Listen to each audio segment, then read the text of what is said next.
신약성경 에베소서 6장 4절 한 절인데 우리 두 번 읽도록 하겠습니다. 또 아비들아 너희 자녀를 노엽게 하지 말고 오직 주의 교훈과 훈계로 양육하라. 또 아비들아 너희 자녀를 노엽게 하지 말고 오직 주의 교훈과 훈계로 양육하라. 아멘. 아멘. 오늘은 어린이 주일입니다. 그래서 자녀들을 생각하면서 또 우리가 하나님의 말씀을 또 듣고 또 자녀들을 믿음으로 양육해야 되겠다 하는 생각이 있으면 좋겠습니다. 근데 자라보니까 그래요. 결혼하고 나도 아이들이 있는데도 여전히 나는 또 내 부모가 있으니까 나는 그 부모에게 아직은 아들이고 자녀이지 않습니까? 그래서 부모님이 계시다는 것은 참 감사한 일이고 참 너무너무 귀한 일인 것 같습니다. 그 부모님이 아직도 나를 사랑하시고 나를 지지해 주는, 그 나를 아무 이유 없이 끝까지 나를 지지해 주는 유일한 존재, 그게 부모님이잖아요. 그분들이 아직 계시다는 것은 너무 감사한 일입니다. 그러나 농사 중에서 가장 중요하면서도 가장 힘든 농사를 무엇이냐고 물으면 사람들은 늘 말합니다. 자식 농사라고. 참 자식 농사가 쉽지 않습니다. 그리고 요즘은 점점 더 자식 농사가 만만치 않습니다. 왜? 자식들이 너무 똑똑해요. 주일학교 아이들부터 너무 똑똑해요. 그러니까 아이들이 뭐 더 잘 아는 것 같습니다.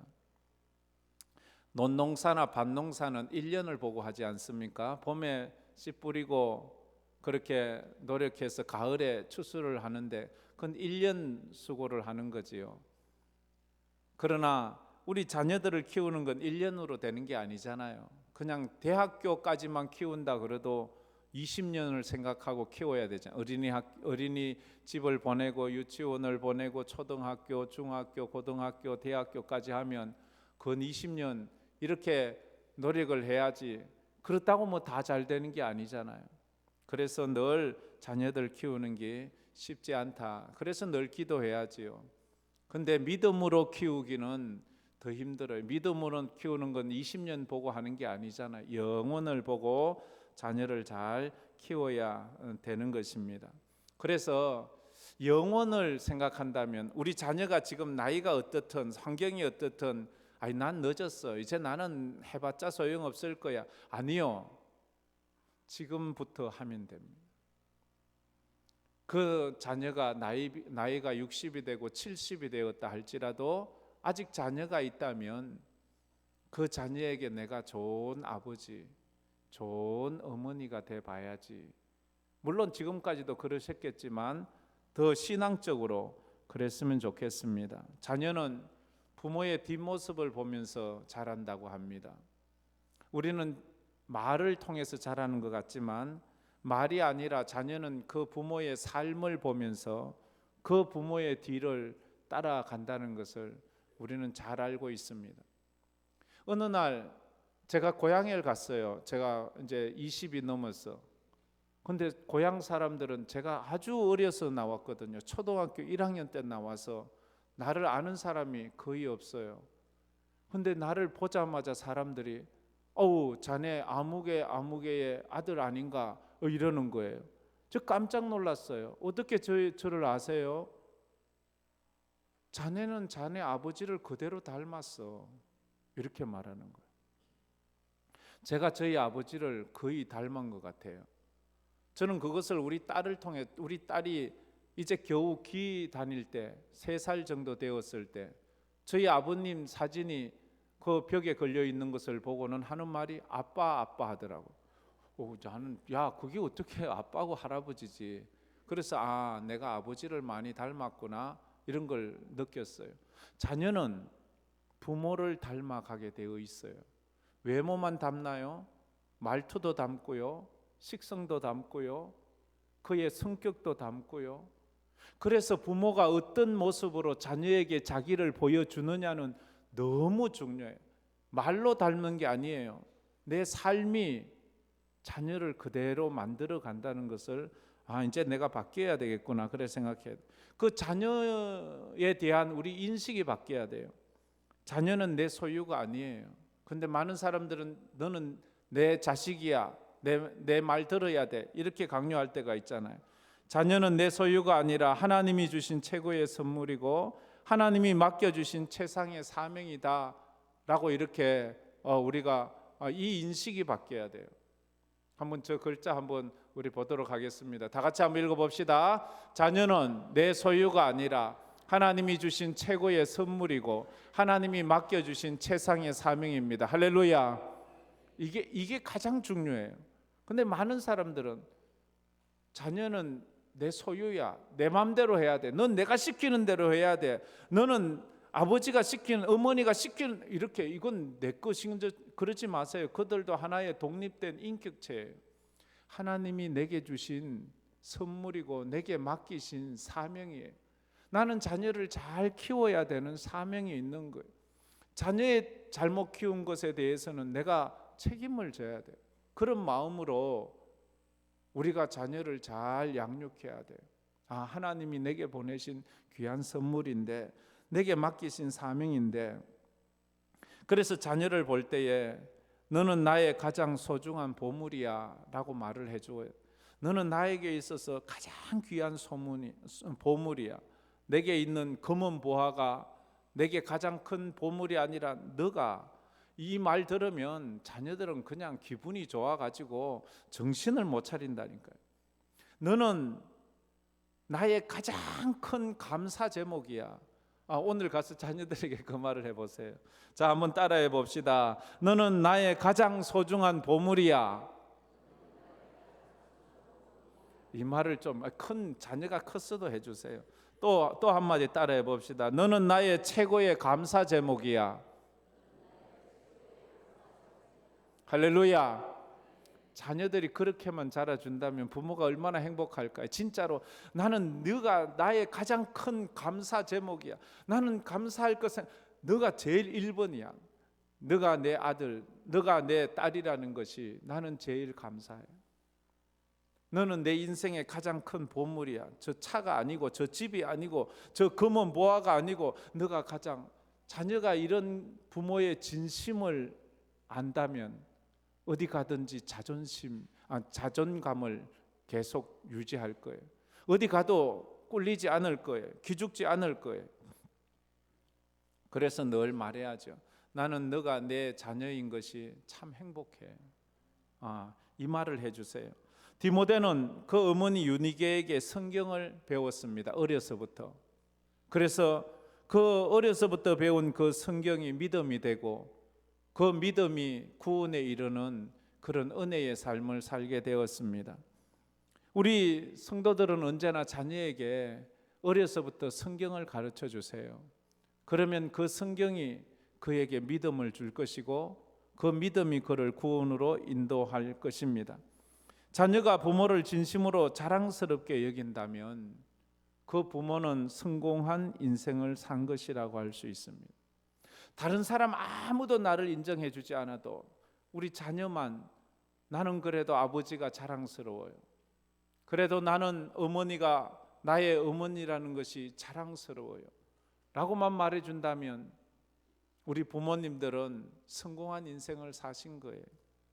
그러나 반대라면 나는 아버지가 부끄러워요, 난 어머니가 부끄러워요 한다면 세상 사람들은 다 훌륭합니다, 정말로 대단하십니다 이렇게 칭찬을 해도 자녀가 인정해 주지 않는 삶이라면 그 삶은 아마 성공하지 못했다고 할 수 있을 거예요. 자녀들은 부모님이 부모님이라서 자랑스럽고 또 부모님들은 자녀가 내 자녀라서 행복하다면 그 또한 행복한 가정 아니겠습니까? 그런데 부모의 마음에 저 자녀는 자랑스럽지 못해, 저 자녀는 내게 근심거리고 걱정거리고 우환거리고 이런 마음이 있다면 그 가정이 행복하지 못하겠지요. 그래서 우리가 늘 기도해야 되는 것입니다. 그래서 첫 번째로 우리 생각해 보면 자녀에 대한 나의 사랑과 기대를 잔소리가 아니라 기도가 되게 해야 합니다. 다 같이 읽어봅시다. 자녀에 대한 나의 사랑과 기대를 잔소리가 아니라 기도가 되게 해야 합니다. 할렐루야. 잔소리 많이 하지요. 왜 합니까? 기대함이 있어서 사랑하니까 잘 되라고 하는 거잖아요. 잘 되라고 하는 그것이 잔소리가 될 때 자녀들은 그 말에 귀를 기울이지 않습니다. 우리도 알아요. 누가 나에게 잔소리하면 그거 좋아하는 사람 없어요.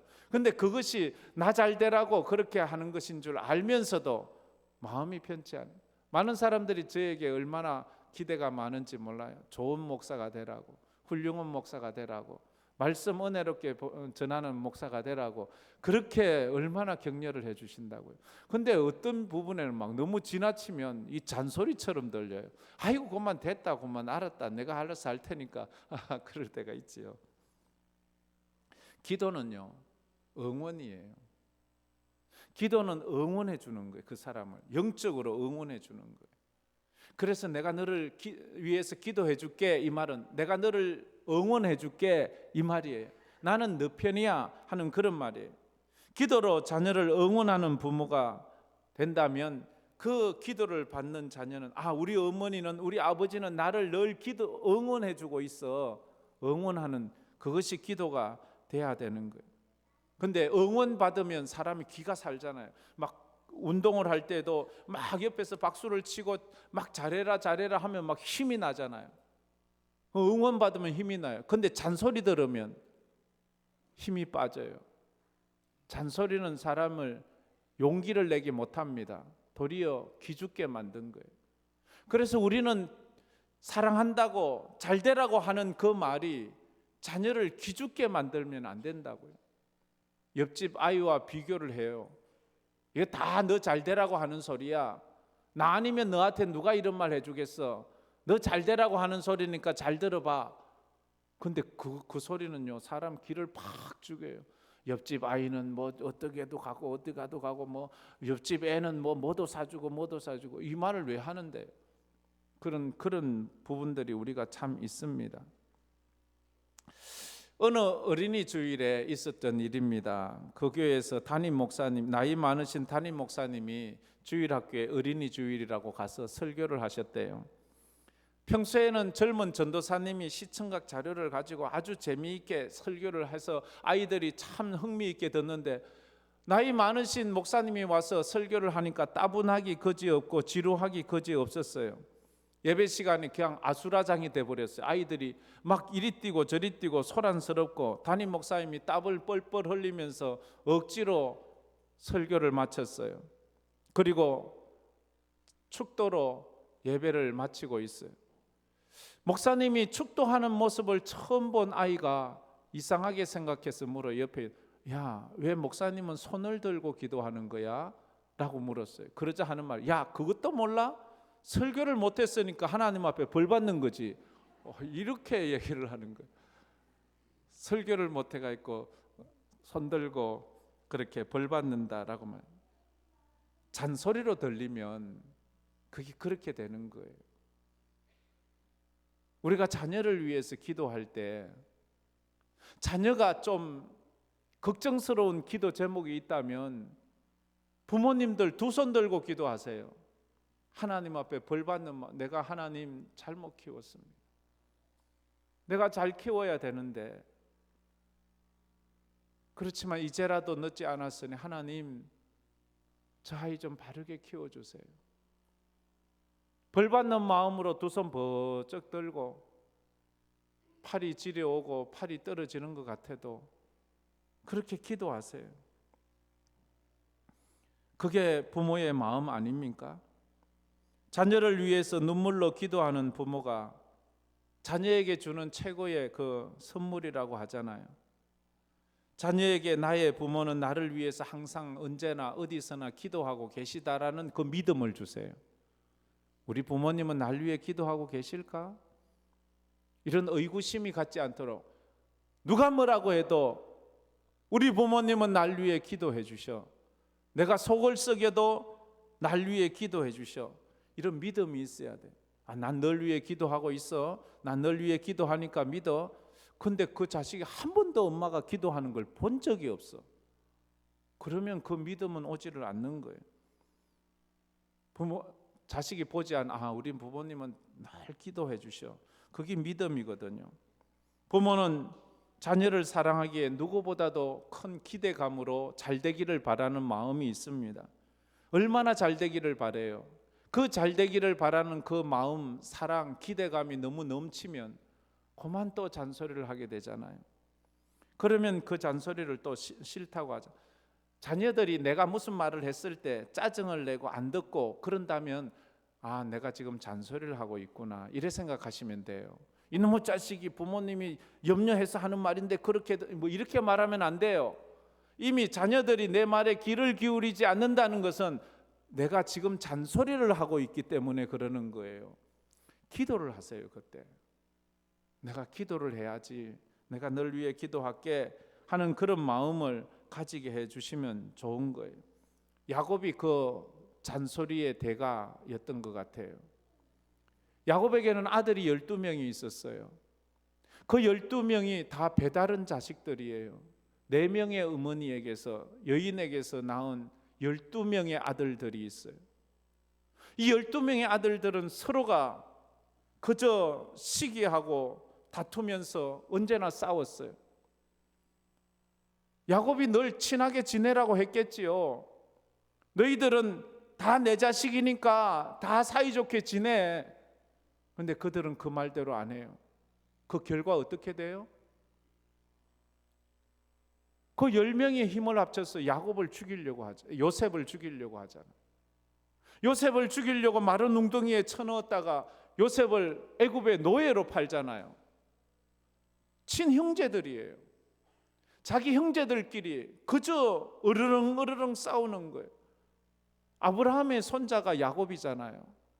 그 야곱은 믿음의 사람 아닙니까? 자식들을 위해서 기도를 한 것이 기도가 아니라 잔소리가 된 거예요. 그러니까 맨날 서로 싸우고 싸움박질하고, 그래서 요셉을 그렇게 죽이려고 하다가 죽이진 않고 애굽으로 노예로 팔고는 그 요셉의 옷을 찢고 요셉의 옷에 피를 묻혀서 자기 아버지에게 주면서, 아버지, 당신이 그렇게 사랑하던 그 이 요셉, 당신이 요셉만 편애하던 이 요셉 짐승이 물어 죽였어요. 아버지가 그 요셉의 옷을 받아 들고 그 자식들 앞에서 처절하게 통곡하고 울고 또 우는데도, 그놈의 자식들은 아버지가 우는데도 눈 하나 깜짝하지 않아요.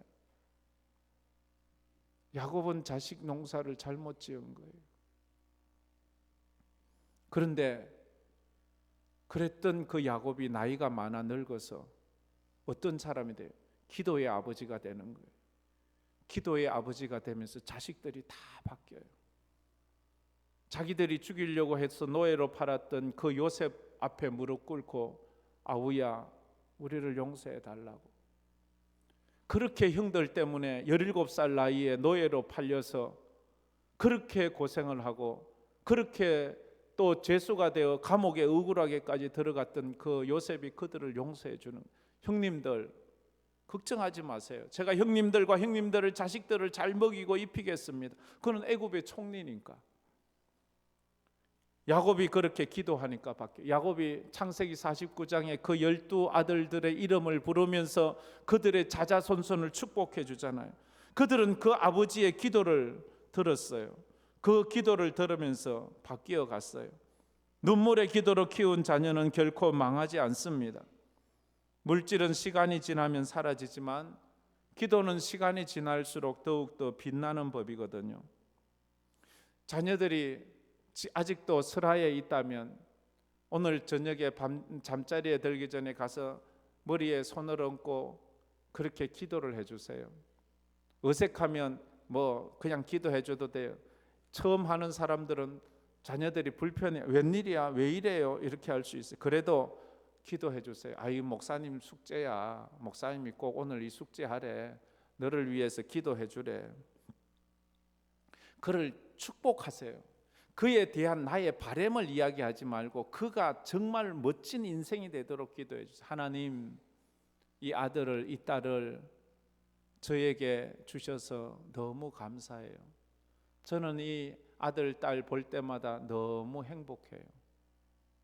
이 아들, 딸이 이 땅을 살아갈 때에 사람들에게 사랑받고 존경받고 인정받게 하시고 하나님 앞에 영광 돌리는 사람 되게 해주세요. 언제나 사람들에게는 친절하고 그 인격이 모나지 않고 이 아들 때문에 사람들이 웃고 행복할 수 있도록 해주세요. 인생을 살면서 힘들고 어려울 때 이 아들이 하나님 앞에 기도하는 기도의 사람이 되게 해주세요. 이런 걸 해주세요. 좋은 대학교 가게 해주세요. 공부 잠도 안 자고 열심히 하게 해주세요. 이런 거 말고 정말로 자녀를 위한 이 아버지 어머니로서의 진정 어린 마음으로 기도해 주세요. 어떤 우리 교회 청년이 저에게 와서 말해요. 목사님, 우리 부모님은요 명문대 그리고 대기업 병이 들었어요. 나한테 무조건 명문대 가라 하고요, 나한테 무조건 대기업 가래요. 나는 그 가고 싶지 않은데, 내가 가고 싶은 데는 다른 데 있는데 우리 부모님은 나한테 무조건 명문대 대기업만 가래. 명문대 대기업 가는 게 나쁜 건가요? 그건 자기를 위해서 하는 말이지만 이 아이는 그게 듣기 싫은 잔소리예요. 우리 자녀가 뭘 원하는지 알고 얘기를 하는 것이 중요해요. 내가 원하는 것을 아이에게 강요하지 말고 아이가 원하는 것을 듣고 그 아이의 원하는 것을 도와주려고 하세요. 왜 내가 원하는 것을 아이에게 강요하세요? 그러면 그 아이가 참 불행해요. 어느 부모가 자녀가 불행해지기를 바라나요? 그러지 않거든요. 근데 이게 잘못된 사랑이라고 우리는 말하지요. 두 번째로, 자녀들에게 내가 은혜 받은 찬송가와 성경 말씀을 알려주어야 합니다. 다 같이 읽어보겠습니다. 자녀들에게 내가 은혜 받은 찬송가와 성경 말씀을 알려주어야 합니다. 제가 수시로 드리는 말씀입니다. 제가 신방 가면 늘 드리는 말씀입니다. 제가 설교에도 몇 번씩 드렸던 말씀입니다. 여러분의 찬송가, 여러분이 가장 은혜 받은 찬송가, 그걸 알려줘요. 그렇다면 내가 좋아하는 찬송가가 있어야 되잖아요. 그럼 그걸 하나 찾아보세요. 그리고 그것에서 그걸 찬송가를 부르면서 은혜를 한번 받아보세요. 눈물도 흘려보고 정말 하나님의 은혜도 경험해 보세요. 그리고는 자녀들에게 이야기를 해주세요. 내가 좋아하는 찬송이 뭔지 아니? 나는 이 찬송을 참 좋아해. 찬송가도 좋고요, 복음송가도 좋고요. 그래요. 유행가 같은 거 말고요.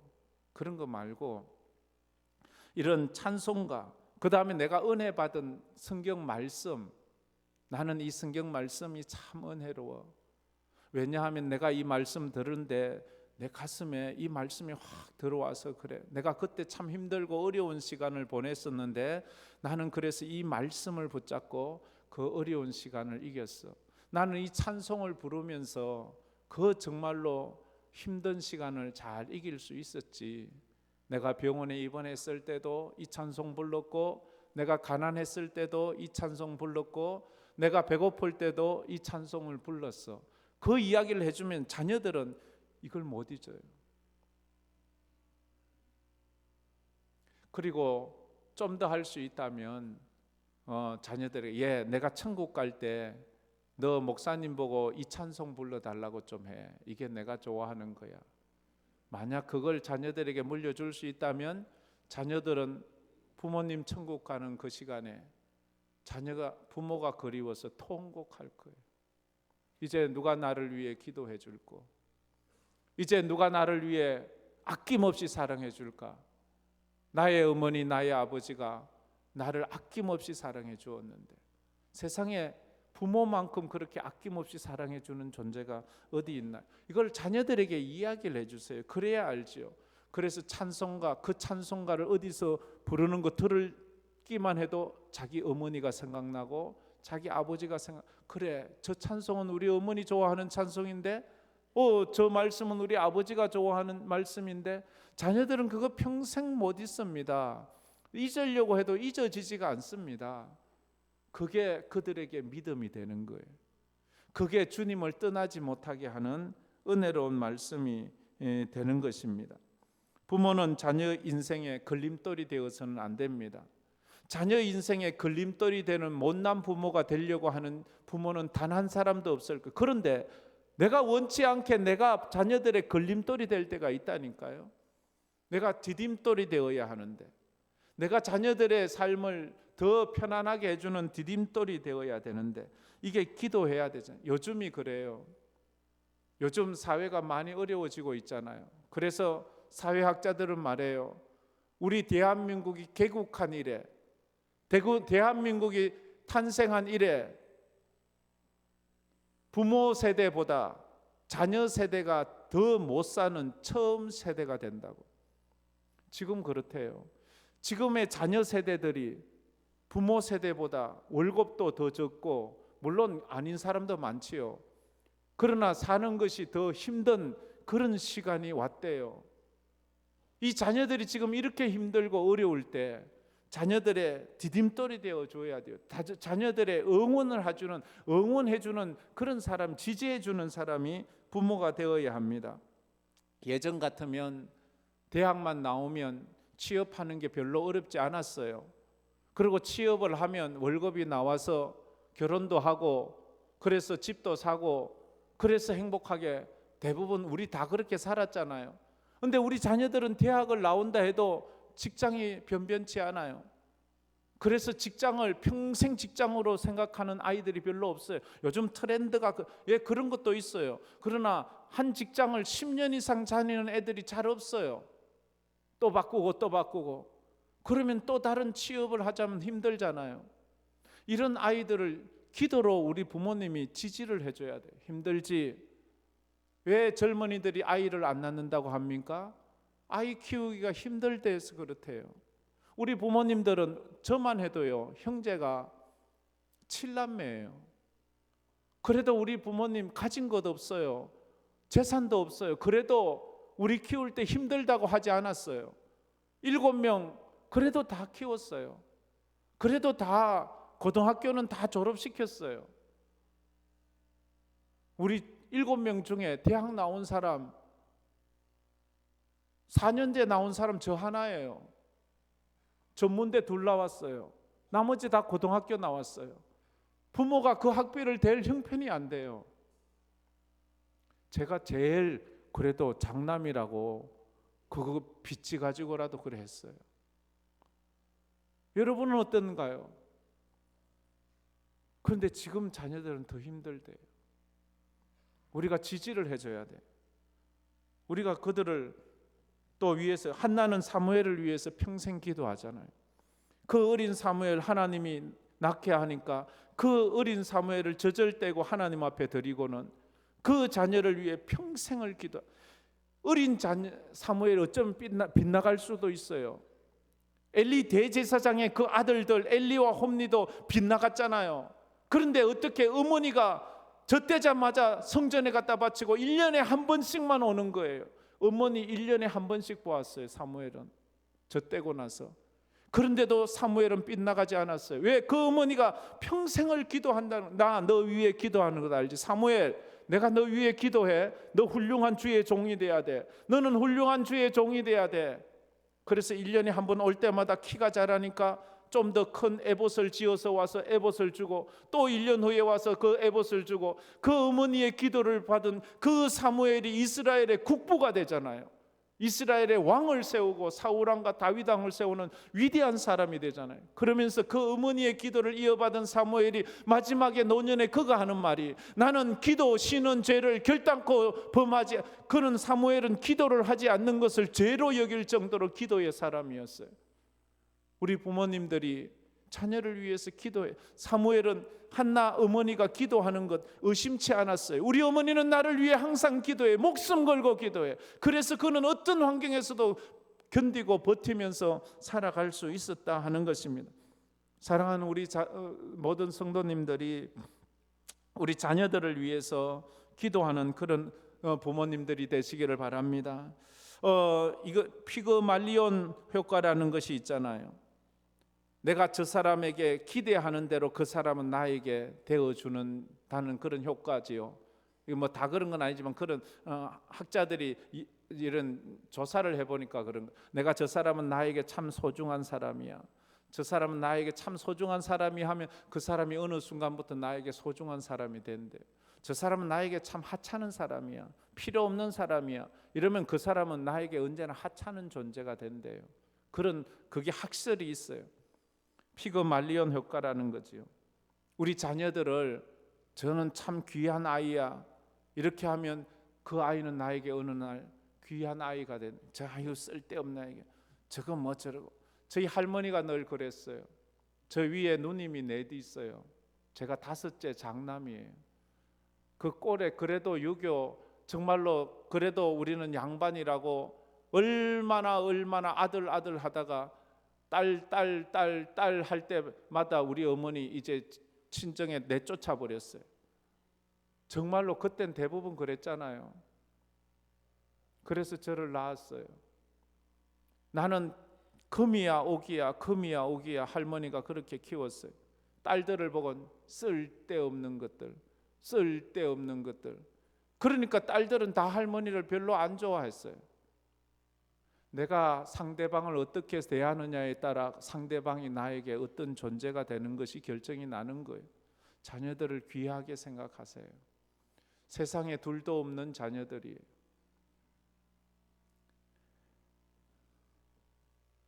존 드라이든이라는 사람은 이런 말을 했습니다. 처음에는 내가 습관을 만들지만 나중에는 그 습관이 내 인생을 만든다 이렇게 말했습니다. 다 같이 한번 읽어봅시다. 처음에는 내가 습관을 만들지만 나중에는 그 습관이 내 인생을 만든다 그렇게 말했습니다. 처음엔 내가 습관을 만들어요. 우리 어릴 때 마을에 좀 말을 더듬는 사람이 있었어요. 그래서 자꾸 사람들이 놀렸어요.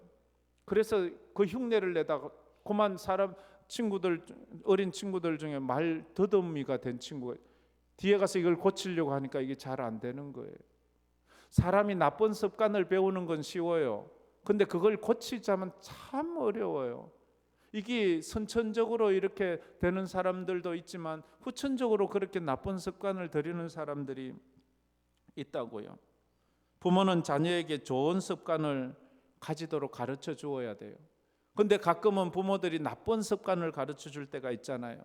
언어적인 나쁜 아주 폭언을 하고 욕을 하고 남을 험담하고 남을 무시하고 무슨 일이 있든지 간에 좋게 말하기보단 안 좋게 말하고 좀 그런 게 있잖아요. 우리나라 사람은 좋으면서도 안 좋은 말을 하면서 그게 좋다는 뜻을 그렇게 말할 때가 있잖아요. 그걸 자녀들이 배우면 자녀들의 언어 습관이 그렇게 되는 거예요. 부정적인 말을 하고 남들에게 긍정적인 말을. 그래서 늘 그래요. 어디 갔다 오든지 남의 얘기는 하지 마세요. 특별히 교회 갔다 와서는 교회 얘기하지 마세요.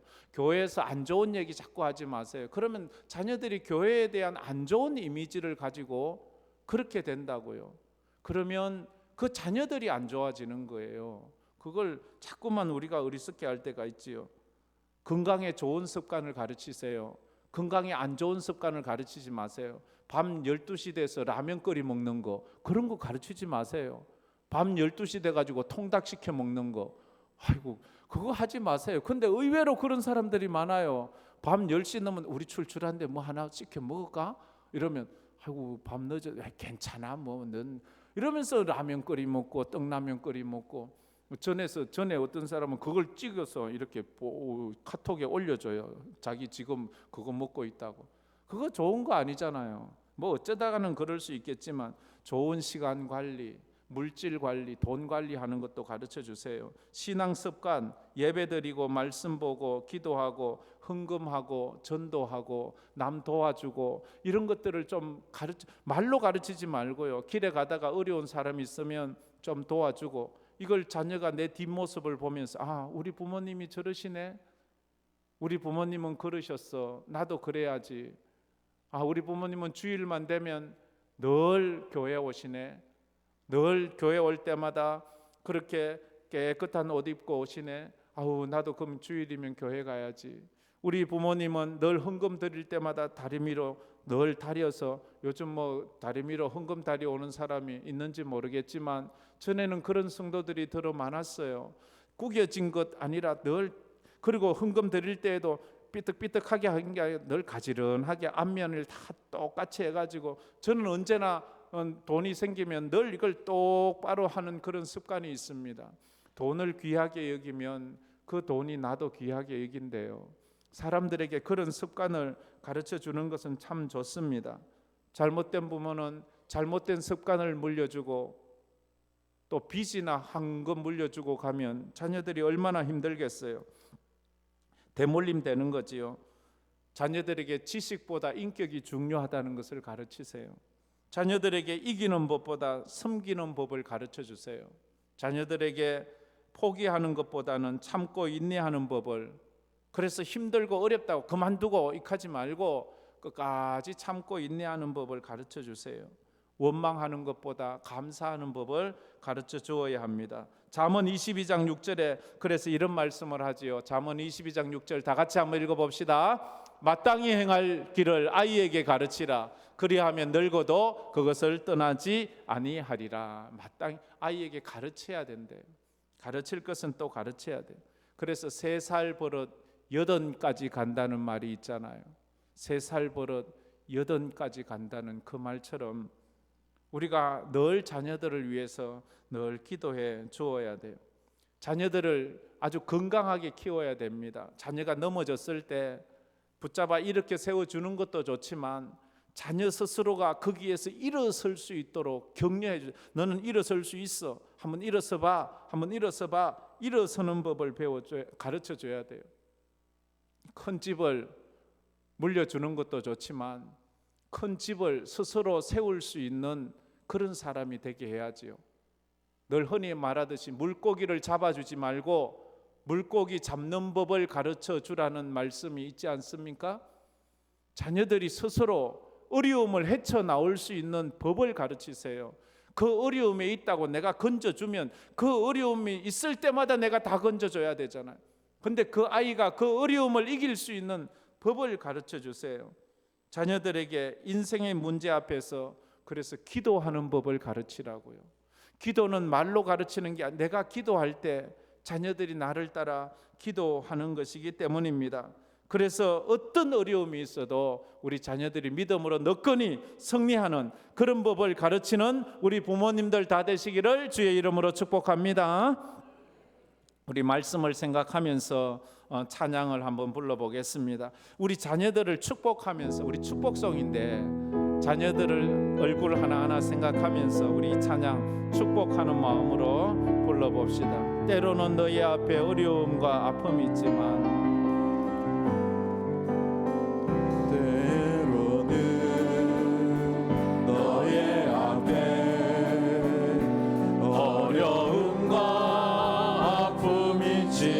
담대하게 주를 바라보는 너의 영혼, 주를 바라보는 너의 영혼, 너의 영혼, 우리 볼 때 얼마나 아름다운지 너의 영혼, 너의 영혼 통해 큰 영광 받으신 하나님을 찬양. 오 할렐루야. 너는 택한 족속이요, 너는 택한 족속이요 왕같은 제사장이며 거룩한 나라 하나님의 소유된 백성. 너의 영혼, 너의 영혼, 우리 볼 때 얼마나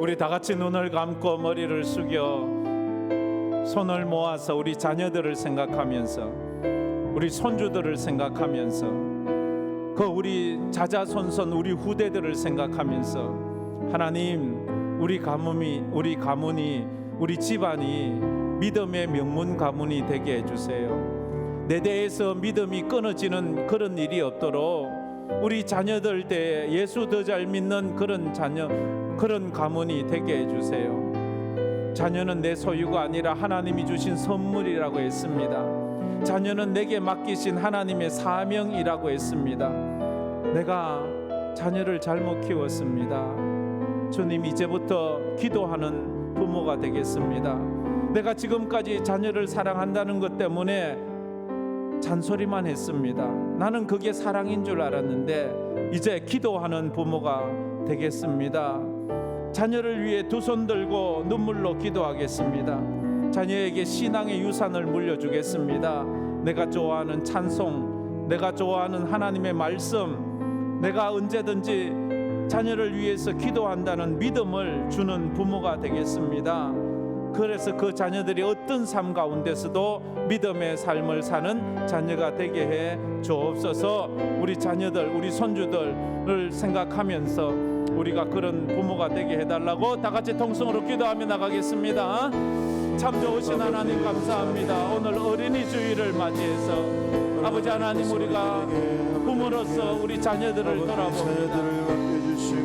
아버지 하나님, 우리가 우리 자녀들을 믿음으로 이끌지 못한 점이 참 많습니다. 아버지 하나님, 불쌍히 여겨 주옵소서. 자자손손 믿음의 명문 가문이 되게 하시고 주님 오시는 그날까지 주님만 섬기는 그런 아버지 하나님, 우리 가정이 되게 하여 주시옵소서. 자녀는 내 소유가 아니라 하나님이 주신 최고의 선물이고 하나님이 맡겨주신 최상의 사명임을 우리가 압니다. 아버지 하나님, 우리 자녀들은 우리에게 가장 소중한 보물이고 우리가 가장 감사의 제목임을 우리가 압니다. 아버지 하나님, 불쌍히 여겨 주시옵소서. 하나님, 그들을 위해서 기도합니다. 주여 은혜를 하나님 더하여 아버지, 그들을 훈육하고 양육할 지금까지 때 자녀를 사랑한다는 아버지, 그들이 것 잘 때문에 우리는 아버지 하나님 기도하지 못하고 믿음 잔소리를 안에서 할 때가 성장할 수 있도록 많았습니다. 도와주시고 말씀 안에서 성장할 수 있도록 도와주시옵소서. 믿음의 귀한 아버지 하나님, 자들을 우리 자녀들에게 내가 물려줄 수 있는 그런 우리 부모 세대들이 되게 하여 주시옵소서. 하나님의 말씀을 물려주고 아버지의 좋아하는 찬송도 물려주어서 자녀들이 스스로 그가 평생에 아버지 하나님 믿음의 사람으로 살아갈 수 있도록 주님 도와주시옵소서. 하나님 아버지, 가정의 달을 맞이했습니다. 우리 모든 성도의 가정마다 하나님의 은혜가 넘쳐나고 믿음의 대를 계속 이어가는 믿음의 명문가들이 다 되게 하여 주시옵소서. 그래서 우리 부모님들이 자녀를 대할 때마다 잔소리 같은 사랑의 말이 아니라 기도로 사랑을 표현할 수 있는 우리 부모님들이 되게 하여 주시고, 우리 자녀들이 부모님들의 뒷모습을 보며 기도하는 모습, 예배하는 모습, 하나님 섬기는 모습을 보면서 믿음의 사람들로 세워지게 하여 주시옵소서. 그래서 다음 세대가 지금 세대보다 하나님을 더 잘 섬기고 하나님의 축복을 더 많이 받는 그런 성도들 가정이 다 되게 하여 주시옵소서. 지금은 우리 주 예수 그리스도의 은혜와 우리 하나님 아버지의 무한하신 사랑하심과 성령님의 감화 감동으로 충만하심이 우리 자녀들 대가 더 하나님 잘 섬기고 우리 자녀들 대가 더 기도 깊이 하는 믿음의 가정이 되기를 바라는 우리 사랑하는 모든 성도들 머리 위에, 그 가정 위에, 그 자자손손 위에, 또 흩어져 있는 우리 모든 선교사들 그 가정과 그 사역 위에, 해외로 타지로 군문에 가 있는 우리 성도들 위에, 이 나라 이 대한민국 위에 이제로부터 영원토록 함께 있을지어다. 아멘.